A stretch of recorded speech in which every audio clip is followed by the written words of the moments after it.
अस्सलाम वालेकुम प्यारे प्यारे व्यूअर्स, कैसे हैं आप सब। मैं अनुषा, उम्मीद करती हूँ सब खैरियत से होंगे, ठीक ठाक होंगे, मज़े में होंगे। Welcome to my new another vlog. और 3-4 दिन से थोड़ी सी तबीयत ठीक नहीं थी, इसीलिए व्लॉगिंग नहीं हो पा रही थी, क्योंकि आखिरी इशरा चल रहा है और थोड़े से रोज़े ही रह गए हैं और घर के काम भी होते हैं, सहरी के अफ्तारी के भी होते हैं, बहुत सारे काम, तो इंसान वीकनेस की तरफ चला जाता है। तो मेरी भी इस वजह से कुछ तबीयत जो थी वो डिस्टर्ब सी थी। तो आज मैंने सोचा कि मैं कुछ काम कर रही हूँ घर के, मैंने अपने ड्रेसेस निकाले हैं, खाना बनाना है और भी कुछ काम है मेरे। तो मैंने कहा मैं आपके साथ आज शेयर करूँगी, आपसे बातें करूँगी, आपको बताऊँगी। तो अभी मैं जा रही हूँ किचन में। आज मैं बना रही थी चिकन आलू, क्योंकि सहरी भी करनी है और बच्चों ने भी खाना है।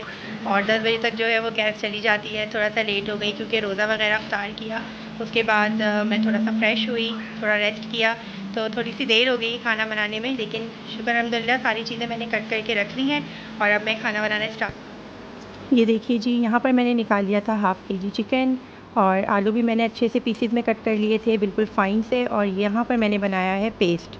तो मेरी तबीयत थोड़ी सी ठीक नहीं थी, तो मैं तो प्याज सौटे करके और खड़े मसाले डाल के डिफरेंट तरह से बनाती हूँ। आज मैं अपनी अम्मी की रेसिपी ट्राई कर रही हूँ ताकि जल्दी से मेरा जो है चिकन आलू अच्छा सा रेडी हो जाए। तो मैंने लहसुन, अदरक और प्याज का पेस्ट बना लिया था और टमाटर भी साथ ही ऐड कर लिए थे। आप चाहें तो हरी मिर्चें भी कर सकते हैं ऐड। तो ये रोज़ रोज़ खाना पकाने का जो चक्कर होता है ना, ये बड़ा ही बैड होता है, क्योंकि रोज़ पकाना होता है और रोज़ ही खाना होता है और रोज़ समझ में नहीं आ रहा होता कि आपने क्या पकाना है।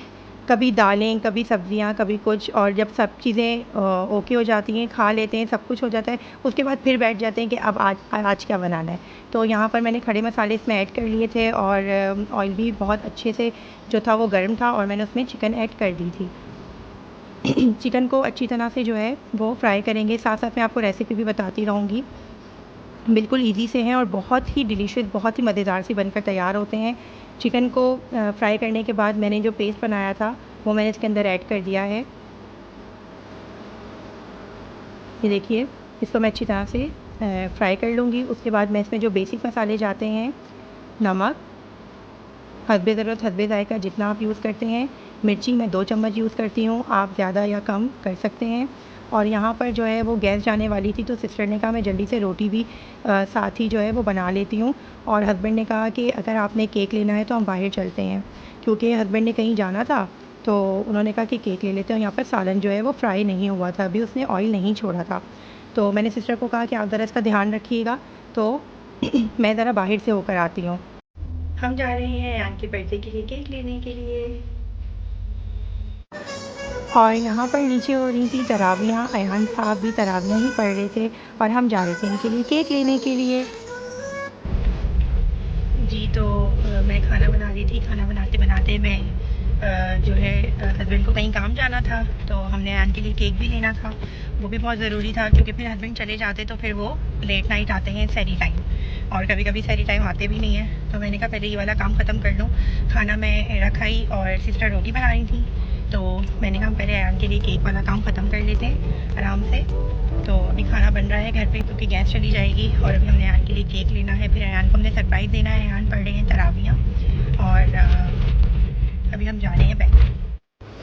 और यहाँ पर हम बेकरी में आ चुके हैं और ये देखिए कितने ज़बरदस्त से डिलीशियस से मज़ेदार से केक यहाँ पर बने हुए रखे हुए हैं। और मेरा दिल चाहता मैं सारे केक घर ले जाऊँ, लेकिन ऐसा पॉसिबल नहीं है, सिर्फ मैं देखकर खुशी हो सकती हूँ। और फिर मुझे बेटी ने कहा मम्मा हमें केक नहीं लेने, हमें ब्राउनीज़ लेने हैं। और ये वाले ब्राउनीज़ उनको पसंद आ रहे थे देखकर, ठीक है, क्योंकि ये लाइट शुगर और ब्राउन शुगर था और यहाँ पे फ्रोज़न भी मिल रहे थे, और ये देखिए गिफ्ट भी मिल रहे थे और मिठाइयाँ भी थीं। कितनी मज़े मज़े की मिठाइयाँ हैं, लेकिन मुझे मिठाइयाँ नहीं पसंद है, मैं मिठाइयाँ नहीं खाती, मुझे अच्छी नहीं लगती। मैंने कहा मैं छोटा सा अपना भी क्लिप बना लेती हूँ। मंतशा जो है वो कंफ्यूज हो रही थी क्या लूँ क्या नहीं लूँ। मैंने कहा मंतशा जल्दी से डिसाइड कर लो और ले लो। तो मंतशा को जो कपकेक्स और ब्राउनीज़ पसंद आई थी, मंतशा ने वही ले ली। उन्होंने कहा मम्मा हमें केक नहीं चाहिए, हम थोड़ा सा डिफरेंट करेंगे, हमें केक पे सेलिब्रेट नहीं करनी, भैया की बर्थडे हम इसी तरह करेंगे। तो मैंने कहा चलें ठीक है, जैसे आपको सही लगता है। तो यहाँ पर वो पैक कर रहे थे और मैं दोबारा केक देख रही थी और मेरा दिल चाहता था मैं ये सारे केक जो है वो पैक करवा लूँ और ले जाऊँ और डिस्ट्रीब्यूट। जी शुक्र अल्हम्दुलिल्लाह, अयान की बर्थडे सेलिब्रेट करने के लिए हमने थोड़ा सा कुछ तो ले लिया है।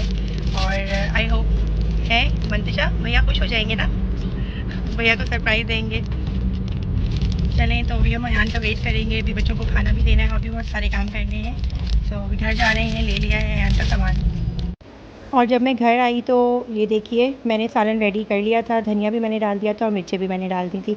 डिलीशियस सा सालन बनकर रेडी है और बच्चों को लगी हुई थी बहुत ही ज़बरदस्त सी भूख और कह रहे थे मम्मा जल्दी से खाना दे दें आप।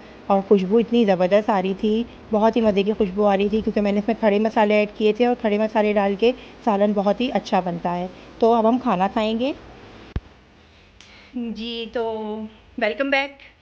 मैंने शुक्र अल्हम्दुलिल्लाह सारे काम अपने डन कर लिए हैं। अल्लाह की करम से मेरे सारे काम हो गए हैं। मैंने अयान के लिए जो चीज़ें लेनी थी वो भी ले ली, खाना बिल्कुल बना के रेडी कर लिया था, हर चीज़ बिल्कुल डन कर ली थी। ठीक है, खाना मैंने बच्चों को खिला भी दिया है और मैंने निकाले थे कुछ ड्रेसेस और कुछ मेरे जो थे स्टिच थे पहले के मैंने लिए हुए थे, मैंने वेयर नहीं किए थे। और अभी मैंने कहा मैं अपने ड्रेसेस आपके साथ शेयर करूँगी कि मुझे समझ में नहीं आ रहा मैं एक पे क्या पहनूँ, मैं थोड़ी सी कंफ्यूज थी। तो मैं आपको दिखाती हूँ अपने ड्रेसेस और फिर मैं वो तो खैर सरप्राइज़ होगा कि मैं एक पे क्या पहनूँगी क्या नहीं, लेकिन मैं अपने ड्रेसेस आपको दिखाती हूँ। आप फिर मुझे बताइएगा कि उसमें से कौन सा ड्रेस वेयर करूँ। ये मेरा मोस्ट फेवरेट ड्रेस, मैं ड्रेसेस ऑर्डर करती हूँ, ले लेती हूँ बुटीक से या मुझे गिफ्ट मिलते हैं लेकिन मैं वेयर नहीं करती। ये देखिए कितना प्यारा है, इतना खूबसूरत इसका ट्राउज़र है ना, ये देखिए। मैं तो सोची थी मैं ईद पे यही पहन लूँ और आप कहेंगे रेड रेड, तो रेड मेरा फेवरेट कलर है, मुझे बहुत पसंद है। इसका दुपट्टा भी बहुत प्यारा है। ये ड्रेस मैंने खुद लिया था और मैं सोच रही हूँ कि मैं ईद पे पहन लूँ। मैंने वैसे कि ईद के लिए ही लिया था। ये देखिए कितनी प्यारी शर्ट है, माशाल्लाह माशाल्लाह। ये देखिए, तो मैंने कहा चलें ये मैं हैंगर कर दूँगी। सोच रही थी ये भी रेड है, ये भी बहुत प्यारा है। और ये सारे ड्रेसेस जो हैं ये मैंने इसमें से कोई भी वेयर नहीं किया हुआ अभी तक। ये सारे मेरे नए ड्रेसेस हैं, लेकिन ये खैर बहुत भरा हुआ है तो गर्मी में ईद पर मैं ये नहीं पहन सकती। और ये वाला, ये इन दो ड्रेस में मैं सोच रही थी कि एक तो या ये पठानी फ्रॉक वाला पहन लूँ, ये भी बहुत प्यारा था। ठीक है, मैंने अपने ये सैंडल्स वगैरह भी निकाले थे मैचिंग करने के लिए। तो मैंने कहा चलें ये दो ड्रेस में से मैं कोई एक जो है ईद पर अयान के लिए बेकरी से लेकर आई थी ये। तो अब देना है अयान को सरप्राइज़, तो देते हैं अयान को सरप्राइज़। और यहाँ पर हम अयान की बर्थडे सेलिब्रेट करने की तैयारी कर रहे थे। बस सेलिब्रेट क्या करनी थी, छोटा सा सरप्राइज़ देना था अयान को। तो ये मैं लेकर आ गई थी इनको रूम में, इनको पता नहीं था कि हम इनको सरप्राइज़ देंगे, बस वो सोने के चक्कर में थे। तो ये देखिए यहाँ पर अयान जो है वो खुश हो गए थे। इनकी बहनें बहुत एक्साइटेड होती हैं, मीरा मंतशा बहुत एक्साइटेड होती हैं। मीरा मंतशा को बर्थडे सेलिब्रेट करने का बहुत शौक है, चाहे वो उनकी अपनी हो या वो किसी की भी हो। तो यहाँ पर मैंने अयान को दुआएँ दी, अयान ने मुझे केक खिलाया और यहाँ पर अयान की अच्छी सी हमने जो है छोटी सी सेलिब्रेशन कर ली। फ़ादर तो उनके थे नहीं, वो बहुत बिज़ी होते हैं काम में, तो हमने खुद ही अयान को अच्छा सा सरप्राइज़ दे दिया और अयान खुश हो गया। यही छोटी छोटी खुशियाँ होती हैं बच्चों की। तो यहाँ पर शुक्र अल्हम्दुलिल्लाह फाइनली मेरे सारे काम हर चीज़ सब डन हो चुकी थी। आज की जो भी रूटीन वर्क था, जो भी चीज़ें थी वो मैंने आपके साथ शेयर की। सारे काम माशाल्लाह से हो गए थे। अब बस बच्चों को सुलाना है और इनको आराम करवाना है। और अपनी दुआओं में हमें याद रखिएगा और मेरे चैनल को सब्सक्राइब कीजिए, मेरी वीडियोस को लाइक कीजिए, मेरे चैनल पे आइए, अच्छे अच्छे कमेंट कीजिए, अपनी दुआओं में मुझे याद रखिए। इंशाल्लाह आपसे मिलती रहूँगी इसी तरह की बहुत अच्छी अच्छी वीडियोस में, बहुत अच्छे व्लॉग्स में। मेरे व्लॉग्स को लाइक कीजिए। ओके जी, अल्लाह हाफ़िज़।